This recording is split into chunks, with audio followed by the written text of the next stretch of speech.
Welcome back रॉकर्ड। स्वागत है आपका the door into summer movie में। मूवी की शुरुआत में दिखाते हैं कि एक लड़का सोइचिरो अपने मम्मी पापा दोनों को खो देता है। सोइचिरो को एक दोस्त मिलता है जिसका नाम पैटे होता है और उसके रहते उसको कभी भी अकेलापन महसूस नहीं होता। सोइचिरो के पापा के दोस्त कोइची उन दोनों को अडॉप्ट कर लेते हैं, जिनकी एक बेटी भी होती है और उसका नाम है रिको। लेकिन किस्मत का खेल तो देखिए, रिको के मम्मी पापा भी प्लेन क्रैश में मर जाते हैं। अब इसके बाद रिको को उसके अंकल कजुटो अपने साथ लेके जाते हैं और फिर 1 मार्च 1995 को सोइचिरो एक कमाल का आर्टिफिशियल इंटेलिजेंस रोबोट A1 बनाता है और इस रोबोट को सोइचिरो के अंकल की company future work enterprise develop कर रही है, जिसको FWE भी कहते हैं। और दोस्तों, इस वक्त बर्फ पड़नी शुरू हो जाती है तो पैटे सोइचिरो से घर के सारे दरवाजे खोलने के लिए बोल देता है, क्योंकि पैटे गर्मी आने का इंतजार कर रहा होता है। अब रिको अपने भाई यानी सोइचिरो से मिलने आती है और घर के काम में उसकी मदद करती है, लेकिन रिको बहुत ही परेशान दिखाई दे रही होती है क्योंकि वो जल्दी शहर छोड़कर जाने वाली है। मतलब रिको अपने भाई से बहुत दिनों तक नहीं मिल पाएगी। अब जो प्रोजेक्ट सोइचिरो ने स्टार्ट किया होता है यानी कि A1, वो बहुत ही बड़े चल रहा होता है और प्रोजेक्ट का नाम है प्लाज्मा बैटरी, जिसके बाद मशीन्स को दोबारा चार्ज करने की जरूरत ही नहीं पड़ेगी। और फिर वहाँ पर अचानक सोइचिरो की गर्लफ्रेंड शिराशी आती है, जो कजुटो की असिस्टेंट भी है। शिराशी को देखकर रिको बड़ी उदास हो जाती है और वहाँ से उसी वक्त निकल जाती है। वहाँ पर शिराची कुछ डॉक्यूमेंट्स पर सोइचिरो के सिग्नेचर कराने आई हुई है और डॉक्यूमेंट्स के हिसाब से FWE का स्टॉक असाइनमेंट सोइचिरो से शिराशी को मिलेगा, क्योंकि ये डिसीजन कजुटो का होता है और इसलिए सोइचिरो बिना सोचे समझे साइन कर देता है। और इसके बाद शिराशी सोइचिरो से खुश होकर उसको किस करती है।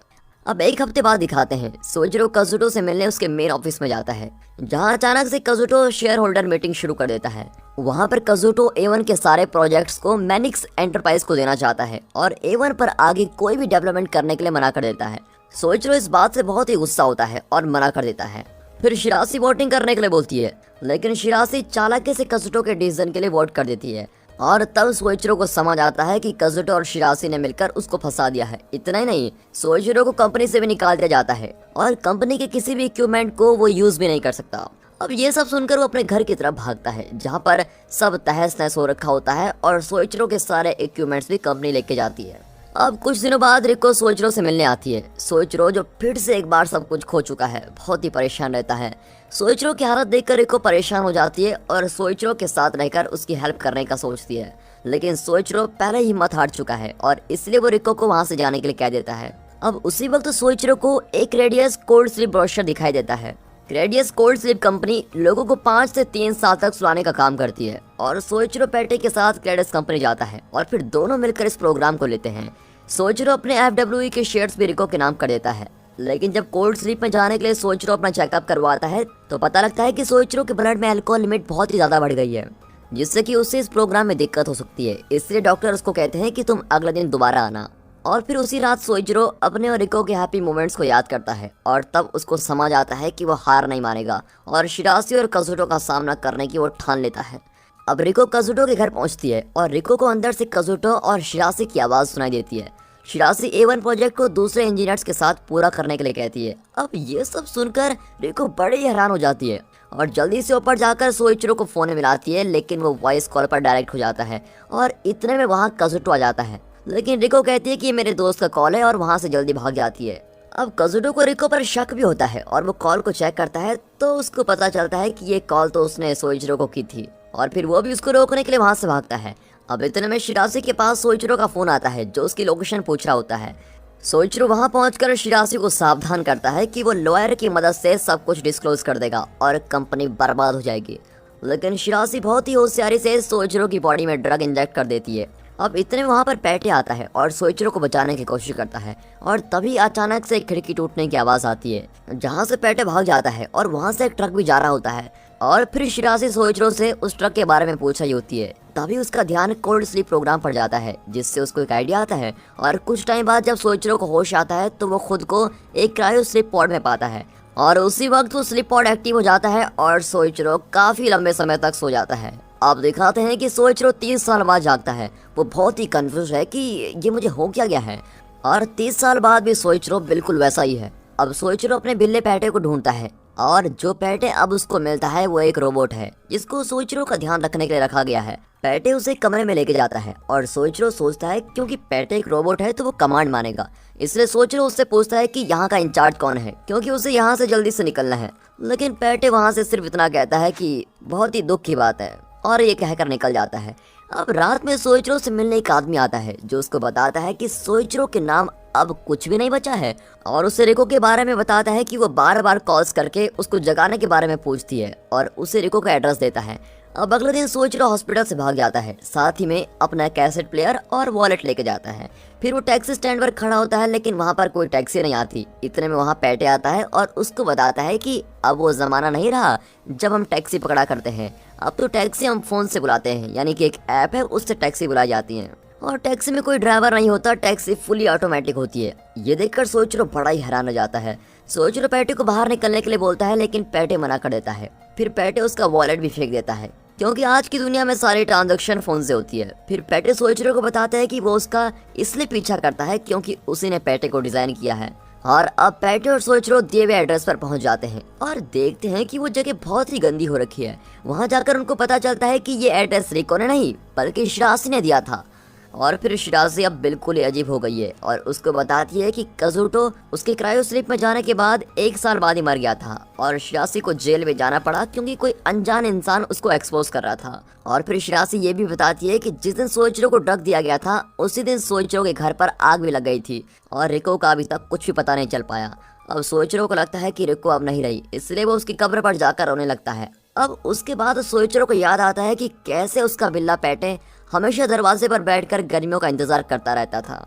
और फिर पैटे की मदद से वो पता लगा लेता है कि FWE को अब गार्डियन मैन्युफैक्चरिंग ने ले लिया है। पैटे स्लीप मोड एक्टिव करने के लिए रेडी हो जाता है और बताता है कि स्लीप मोड रोबोट को सेल्फ जनरेटिव मोड में लेके जाता है। और फिर सोइचिरो पैटे को अपना बैटरी सोर्स दिखाने के लिए कहता है और बैटरी सोर्स पर प्लाज्मा बैटरी होती है। पैटे एक अलादीन इंडस्ट्री का रोबोट होता है जो एक बहुत ही बड़ी रोबोट मार्केट भी है। अब अगले दिन वो दोनों गार्डियन कंपनी जाते हैं। वो दोनों प्रेसिडेंट से मिलना चाहते हैं लेकिन वहाँ पर रखे रोबोट्स उनको मना कर देते हैं और तभी पैटी एक फीमेल रोबोट को प्रपोज करने लगता है लेकिन फिर भी बात नहीं बनती।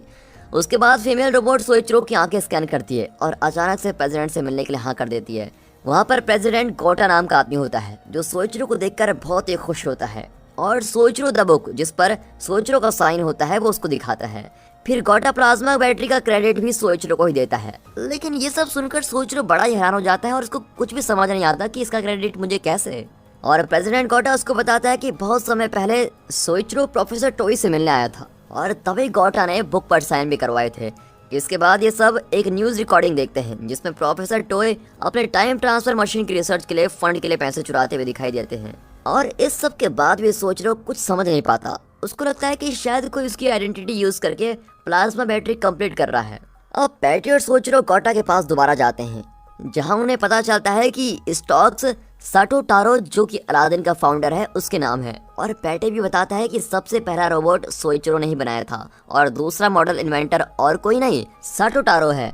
अब सब कुछ जानने के बाद और कनेक्ट करने के बाद सोइचिरो समझ जाता है और प्रोफेसर टोय के पास जाता है और टोय भी सोइचिरो को देखकर बहुत ही खुश होता है। फिर प्रोफेसर टोय सोइचिरो को 30 साल पीछे जाने के लिए बोलते हैं क्योंकि उनकी टाइम ट्रांसफर मशीन कंप्लीट हो गई है। और फिर आखिर में पता चलता है कि इस सब का मास्टरमाइंड और कोई नहीं सोइचिरो खुद ही है। प्रोफेसर टोय सोइचिरो को एक सोने से भरा हुआ सूटकेस देता है जिससे वो अपने पास की रिसर्च को पूरी कर सके। फिर सोइचिरो पैटे से गुड बाय कहकर मशीन में चला जाता है और देखते देखते पैटे भी उस मशीन में चला जाता है और मशीन एक्टिवेट होकर उसे 30 साल पहले पहुंचा देती है। अब सोइचिरो पास्ट में A1 प्रोजेक्ट के फिनिश होने से एक दिन पहले पहुंचता है और साटो टारो से मिलता है। जो गोल्ड सोइचिरो फ्यूचर से लेके आया है वो साटो टारो का ही है और उसे सब पहले ही मालूम है क्योंकि उसको पैटे ने पहले ही सब कुछ बता दिया है। अब ये सब सुनकर सोइचिरो खुशी से झूम उठता है। साटो टारो अपनी पत्नी मिडोरी के साथ रहता है और अब सोइचिरो ने प्लाज्मा बैटरी ब्लूप्रिंट पर काम करना शुरू कर दिया है। अब अगले दिन दिखाते हैं कि वो प्रोफेसर टोय से मिलने रेस्टोरेंट में जाता है और सोइचिरो सारा पैसा टोय को देता है लेकिन टोय मना कर देता है। और तब सोइचिरो प्रोफेसर टोय को सारी सच्चाई बताता है, तब वो पैसे लेने के लिए मान जाता है। वहीं पर सोइचिरो को रेस्टोरेंट मालिक का बेटा मिलता है जो अभी छोटा है लेकिन वो असली में फ्यूचर का प्रेसिडेंट गोटा ही है और यहीं पर वो उससे उस बुक पर साइन करवाता है।